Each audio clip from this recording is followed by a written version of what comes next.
payola and corruption and silencing voices. I remember I saw this interview once. It was probably like in the late '80s or early '90s, and this guy was he was a big name musician, and he had signed this record deal and this and that, and they were talking about making it in the music industry, and he said, "Oh, he said though, there's you go out there and there are guys out there that are better than anyone in the record."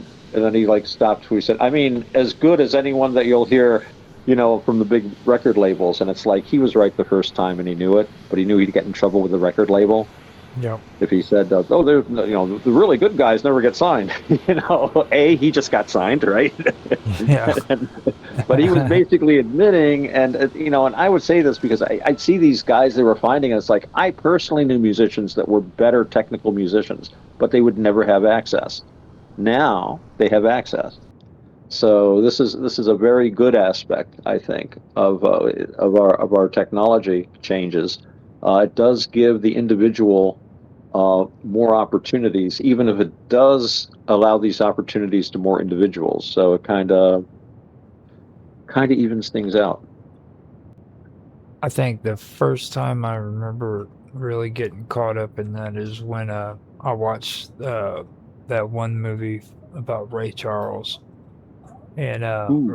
Ray Charles was talking about contract deals, and I believe they wanted to take him away from what was it? He started out in Michigan, didn't he? Detroit. Sounds right. Yeah, I know he was singing for Atlantic Records, Uh-huh. and they wanted him to actually go national instead of tour national instead of staying there locally, and, Right. he told them straight out. He's like, you're gonna have to pay more if you want him to go if you want him to go anywhere other than the local areas, and that kind of blew my mind away because he had built up a reputation locally, you know, and Right. it would actually cause problem or harm for his local reputation by going national back then. Huh. You know what I mean?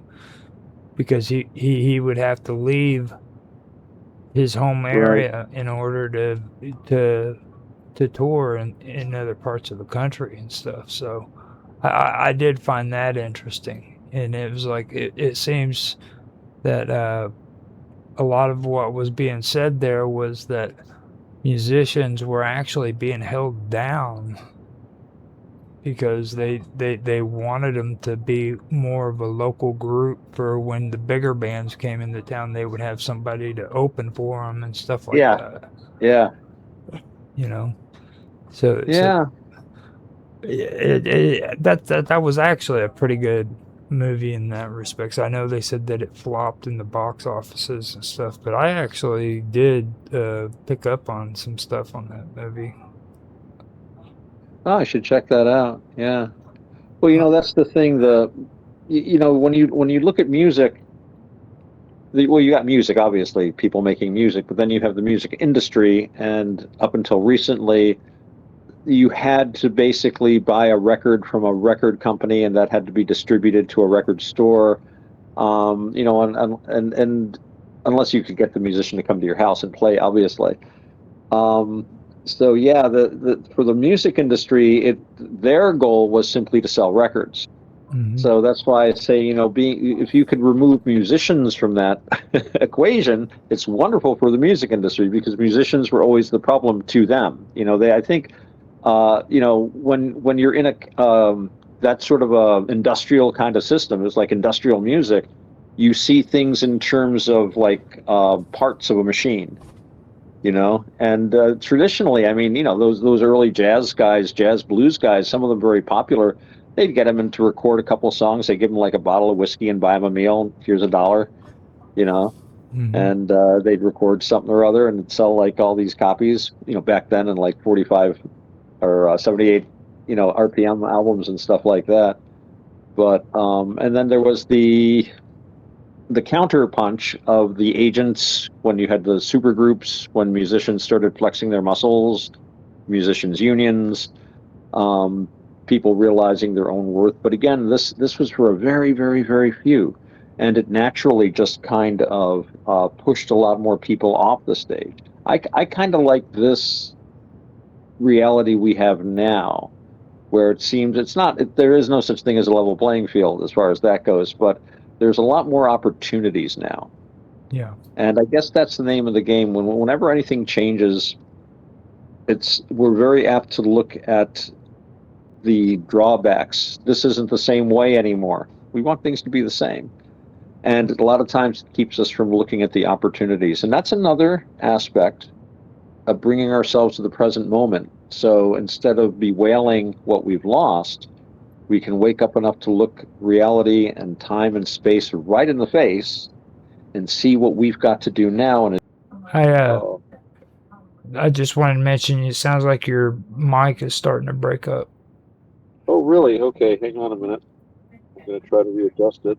This is the technical difficulty show, as always. How's that? There you go. Okay.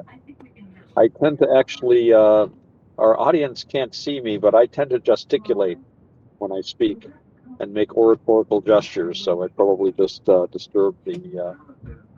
We do have some new technology tonight that we're trying out, but but all our passengers will be safe.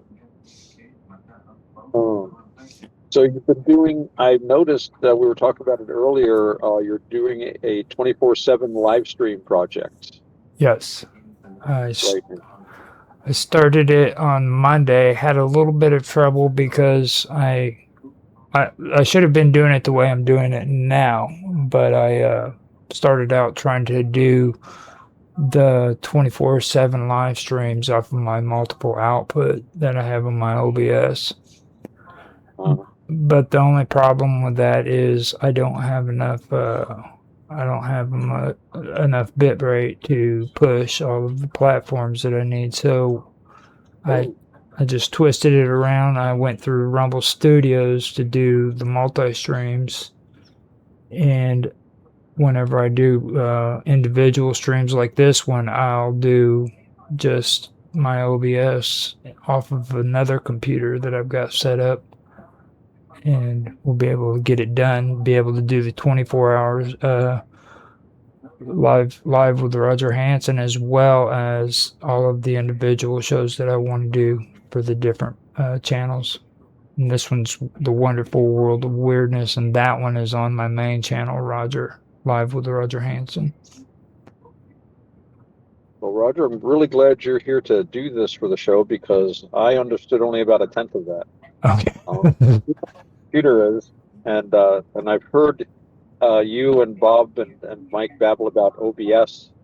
I keep wanting to call them OBEs, out of body experiences. Hey, go for it. That's what it is, believe it or not. I guess it records things and moves them around or something. No, I don't quite get it. It allows you to enter a world that's beyond your control. I don't know. That sounds like just life. Yeah, that too. But yeah, we've been doing quite a bit. I went ahead. What I did is my dad had a older computer that he was using that belonged to my mom, and I was thinking it would be good to put that to use. So what I did is I went in and set up all of the streams to where we could do the live stream, 24/7 live stream on that one, and do just regular streams like normal on this one. So you've got basically you've got an opportunity to do this, so you're doing it. You've got the technology. Yeah. Just decided to put it to use exactly. Right away. And because you've done 24/7 live streams before. Yeah. So this is obviously, it's not a new idea for you, but this seems like a chance for you to take it a lot further on all these platforms. Yes. Plus, I can use all of those 8-hour blocks that I went through and methodically prioritized, and Wow. and Wow. and Yeah. even put commercials on them Nice. for Sonya Galactic. So yeah. I could see you, at one time back in ancient times, long ago, you would have been great as the head of like ABC or NBC back when they actually had like, media companies like that. You had to have a giant studio and all this stuff, and I could just see you directing programming for a nation.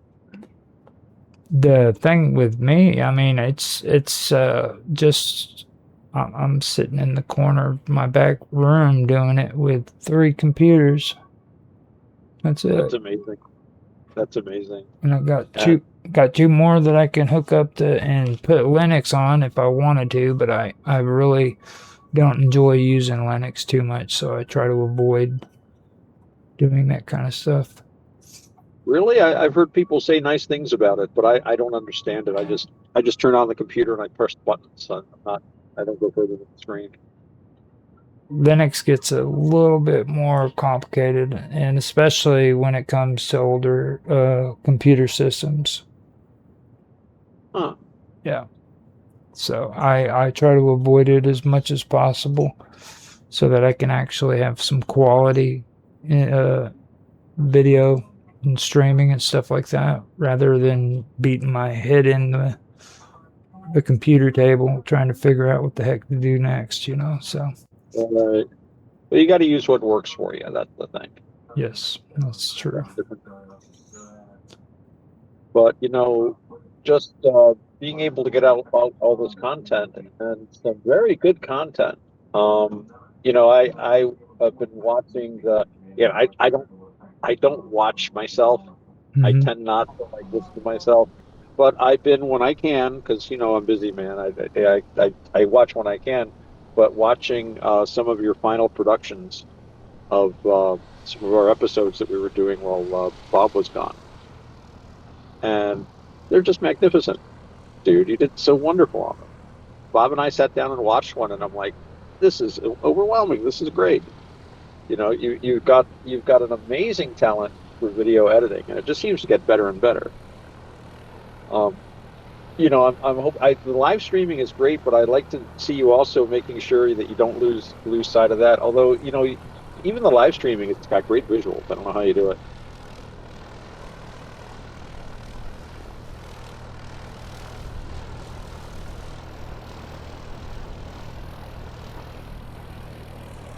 You there? I had to get up real quick. There's something going on at the door. But Oh my yeah, goodness. yeah, Hopefully, no passenger tried to jump out. yeah. But yeah, the reason why those came out so well on the ones I did with Bob Dubgon was because I actually enjoyed it. You know what I mean? With this year after, especially after January, I said I'm not doing all that other stuff. I'm gonna start doing what I enjoy doing. Uh-huh. Because we had already started strong on the quantum gathering. Me and you had, and Yeah. and I was like already getting into the whole editing thing, and I remembered how much I missed just sitting down and editing. So Yeah. so that's really what sparked me to get it done. I was actually enjoying it. Well, that's it. If you really enjoy something, and if you're good at something and you enjoy it, you'll do it more, and you'll just get better at it. Yeah. The feedback loop. So no, that's very cool, and I want to. I want to see more of your work, more of your work in that direction. Although, like I was saying, the live streams are great, and you have really good videos for visuals for the live stream too, Yeah. which is pretty cool. A lot more interesting